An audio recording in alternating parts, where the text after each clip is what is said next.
I would soon be solo sailing, but before sailing off on my own, I'd come back to Mindelo from our weekend jaunt and anchored comfortably out there. Before leaving the city, there was still a couple of things on my to-do list to get done. Most had been taken care of, and I just had to get some custom sewing done. So I bought the material at a home decoration store and was sent here to Nanda's sewing workshop. First to do was one of the cushions. It doesn't quite match, and I love it.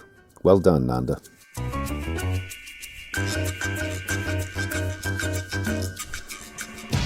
Next was a custom fitted sheet. I chose the color, yes.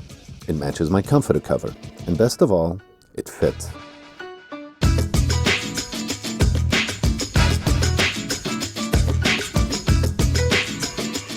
Someone called and it was Fernando and his crew.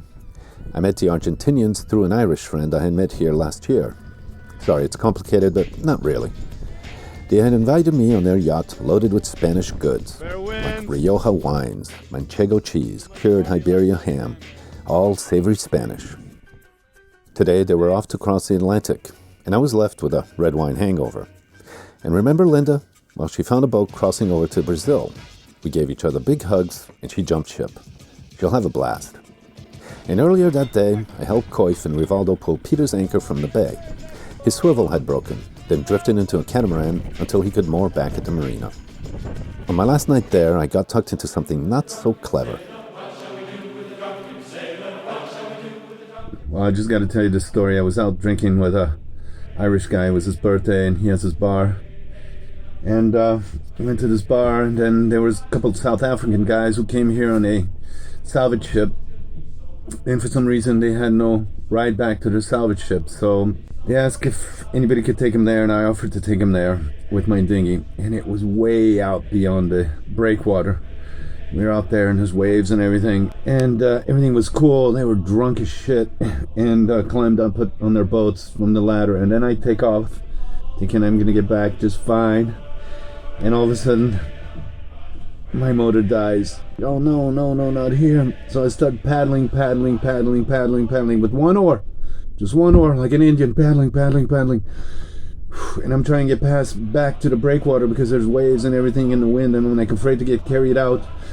And I make it past the breakwater, and I'm like, oh, I'm there. I start my motor, it starts again, but it's going real slow. So I go on like another 200 meters. I'm close to my boat, and the fucking engine dies again. I paddle all the way back to Galopin. And I'm there, and I want to tie him up. And guess what? The line to tie him up got caught in a propeller, because when those guys got off the boat, my dinghy, they dropped the line. I didn't pay attention to it, and it got caught in a propeller. Thank God there wasn't too much wind. And I am tired, man. That was a long roll, like paddling like an Indian. Blop, blop, blop, blop, blop, blop. One side to the other. Wow. Adventures of a sailor man.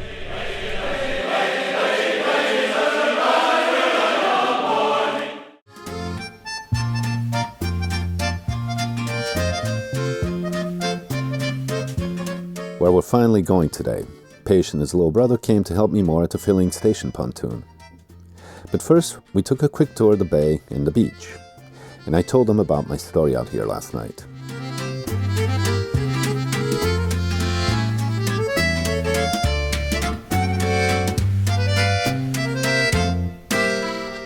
Only the last jobs had to be done, and I can never thank Paige enough for cleaning the hull. It's cold in there. And there is one Cape Verdean year past, measured in flagware.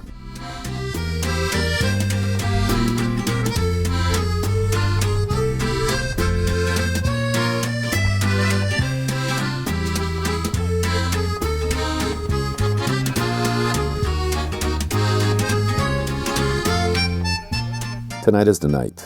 We will sail out of Mindelo and onto the island of Mayo, about 160 miles out.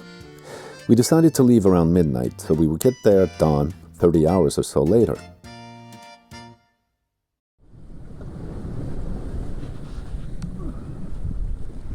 Well, hello, good morning from the Atlantic Ocean here in the Cape Verdean archipelago.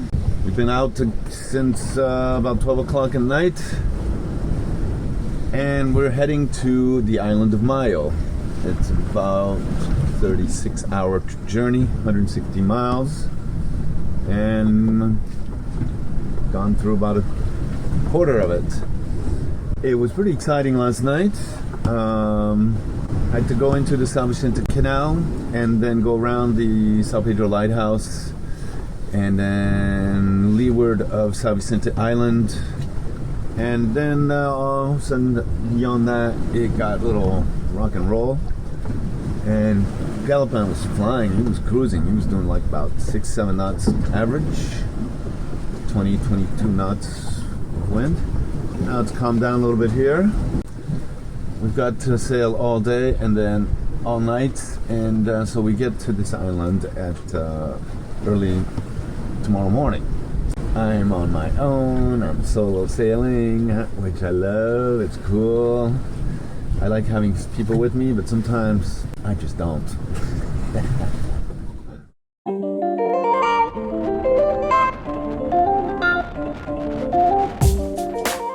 As the day opens up, so do the conditions.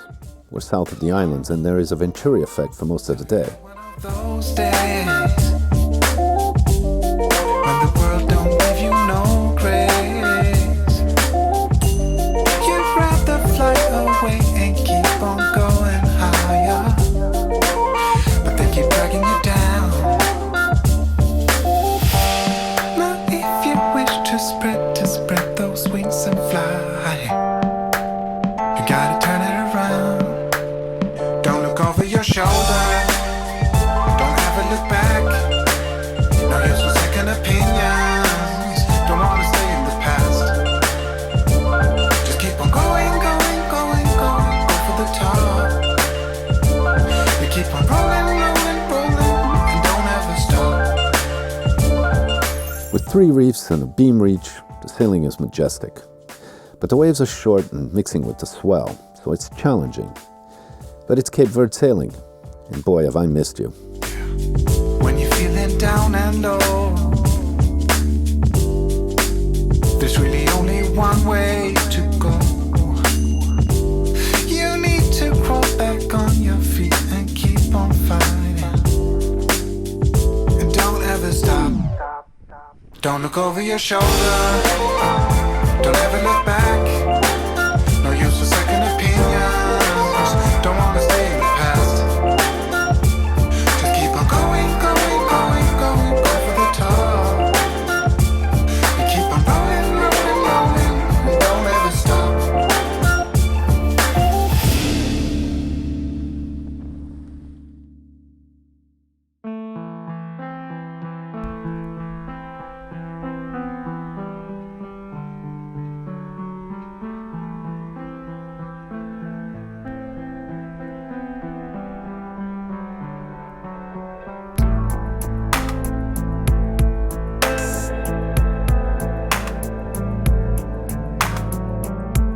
Further along, the wind waves settle, and now it's more of a rolling swell. The wind is still strong, but constant.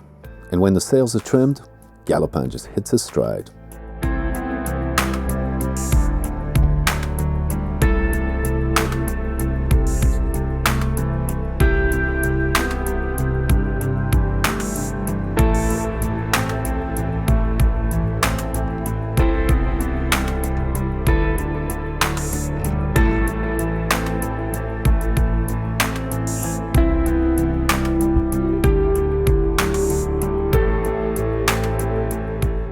There's not much to say here, and I'm alone anyways, and I talk to myself here and there, or just scream because I could.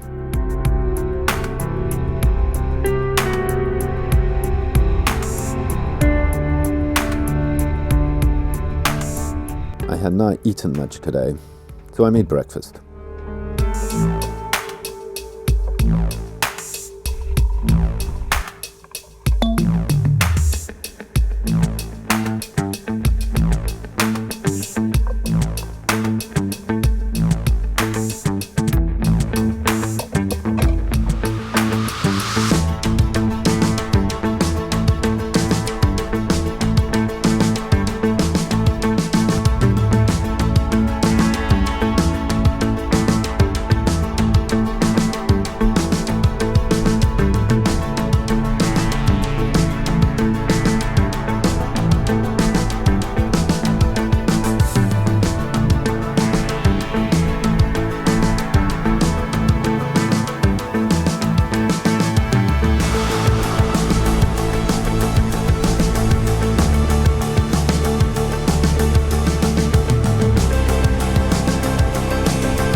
Every few hours I go down and open up the logbook.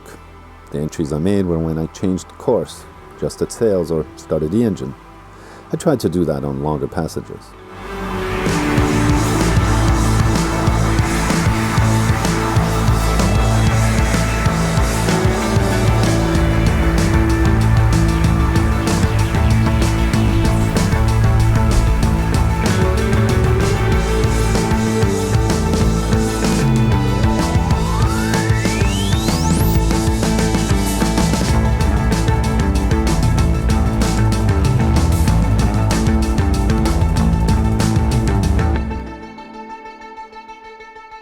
Well, we had one more night to sail on through. Phoenix, this is Galopin, come in. Yo, buddy. I was just in the cockpit and taking a leak, and then something like flopped right next to me. I'm like, what is that? It looked like a banana. It was a flying fish. Nice. I've had two jump right down the companionway in my life. That sucks. And Ayrton had one as well. He's like flopping around. I'm like, fried fish or... Nah, I'll let him go back in. And they smell bad, man. Exactly. I just like... And he's, really slippery, and my hand was just really stinky.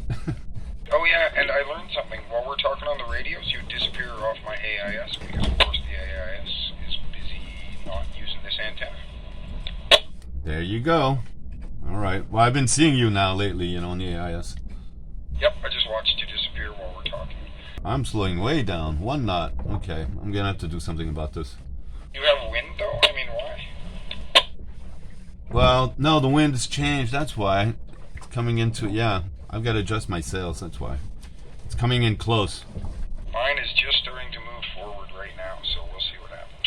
Yeah, and I'm starting to twist. Okay, I got to do something about it. Okay, talk to you later. Ciao. Ciao, ciao.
It was great to have you along on this voyage. Give this a thumbs up and subscribe if you feel any value in this series. Me and Galopin promise you a good time every Wednesday, so welcome aboard.